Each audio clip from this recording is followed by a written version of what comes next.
আসসালামু আলাইকুম। সবাই কেমন আছেন? আশা করি সবাই ভালো আছেন। আমরাও আল্লাহর রহমতে ভালো আছি। এই যে সকাল সকাল আপনাদের সামনে ভিডিও একটা নিয়ে হাজির হয়ে গেলাম। এই যে মুরগাটা ছেড়ে দেব এখন। এই যে মুরগাটা ছেড়ে দিতেছি আর ওকে খাবার দেব, ও খাচ্ছে। আমার আম্মা মুরগা আনছে, আমি শখ করে আম্মার কাছে একটা মুরগা চাইছি, ও মুরগা দিছে আমাকে আবদুল্লার জন্য। বলতেছে আবদুল্লাহকে একটা মুরগা দিছি। তো মুরগাটা এখনো বের হয়নি। যে ভাবি দেখতেছে কি সমস্যা হয়েছে। তো আম্মা যে পায়ের মধ্যে দড়ি দিছে, ওই দড়িটা ভাবি খুলে দিল। তো এই যে এখন হাঁটতেছে, দেখতেছে পরিবেশটা কি অবস্থা পরিবেশের। তো থাকতে থাকতে আলহামদুলিল্লাহ অভ্যাস হয়ে যাবে।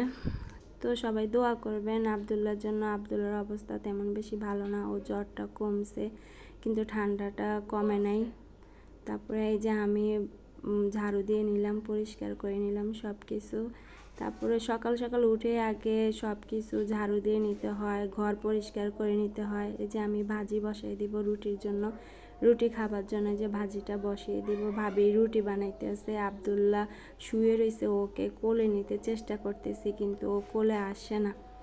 এই যে এভাবে শুয়ে থেকে সারাক্ষণ, কি হয়েছে ছেলেটার বুঝিও না, কিছু খেতেও চায় না, অনেক অসুস্থ। এই যে আমার ভাবি রুটি বানাইতেছে। এই যে উনি আসছে, উনি 3 দিন ধরে আসছে, উনি কাজ করে। আমার আম্মা চলে গেছে, আমার আম্মাকে আমি রাখতে পারি নাই, অনেক কষ্টে এক রাত রাখছি। আমার আম্মা, আমাদের বাড়িও একলা বাড়ি, আমার বাপের বাড়ি। তো আমাদের খামার আছে, মুরগার খামার আছে। তো ওইখানেও সব কিছু দেখা লাগে, আমাদের খামারে মুরগা আছে।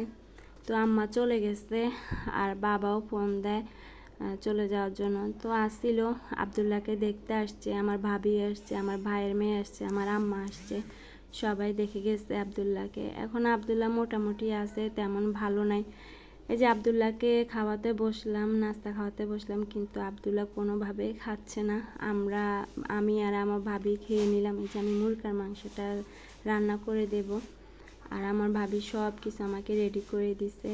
আমি এখন বসিয়ে দেব তরকারিটা। তো সাথে থাকবেন, ভিডিওটা ভালো লাগলে লাইক, কমেন্ট, শেয়ার, সাবস্ক্রাইব করে দিবেন। তো দেখতে থাকুন ভিডিওটা। আমার শাশুড়ি অনেক অসুস্থ, আমার শাশুড়ি ঢাকায়। তো আমার শাশুড়ি আসবে এখানে, 2-3 দিন পরে চলে আসবে। উনিও চিন্তা করে আবদুল্লার জন্য, প্রতিদিন ফোন দেয়। তো সবাই দোয়া করবেন আমার শাশুড়ির জন্য, যেন তাড়াতাড়ি চলে আসতে পারে, সুস্থ থাকে। এই তো এই যে আমি মুরগার মাংসটা রান্না করে নিতেছি। আমি সব কিছু দিয়েছি কিন্তু লবণ দিতে ভুলে গেছি, যে এখন লবণ দিয়ে দিলাম, টমেটো দিয়ে দিলাম। তো দেখে নেন আমাদের আজকে মেনু, দুপুরে কি খাবার ছিল। মুরগার মাংস রান্না করলাম, ডাল রান্না করলাম, আর কালকে শসা তরকারি আসছিল, ওই শসা তরকারি দিয়ে আমরা সবাই খেলাম। মুরগার মাংসও খেলাম আলহামদুলিল্লাহ, অনেক তরকারিটাও মজা হয়েছে, ডালটাও মজা হয়েছে আলহামদুলিল্লাহ। তো আবদুল্লাহকে খাওয়ানোর চেষ্টা করতেছি কিন্তু আবদুল্লাহ কিছুতেই খাচ্ছে না। মোবাইল দেখাইতেছি, কথা বলতেছি, আমার ভাবিও চেষ্টা করতেছে কিন্তু কিছুতেই খাওয়াতে পারছি না। ছেলেটার কি হয়েছে বুঝতেও পারতেছি না। তো আমার ছেলেটার জন্য সবাই দোয়া করে যাবেন, আল্লাহ যেন ওকে সুস্থ করে, সুস্থ রাখে, ভালো রাখে, এটাই সবচেয়ে বড়। আর আমরা এখন খেতে বসে গেলাম। এই যে আমার ভাবি, আমার ভাইয়ের মেয়ে, তারপর আমার ভাগিনা সহ আমরা সবাই খেতে বসে গেলাম।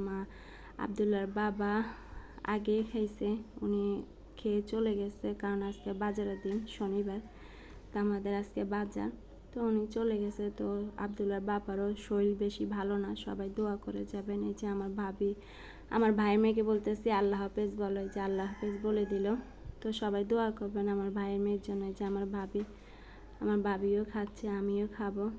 এই যে আমার ভাবি বলতেছে আপনি ভিডিও করেন, তাই আল্লাহ হাফেজ বলে দিল। সবাই দোয়া করবেন আমার ফ্যামিলির জন্য, আল্লাহ যেন সবাইকে সুস্থ রাখে, হেফাজত করে রাখে। আল্লাহ হাফেজ।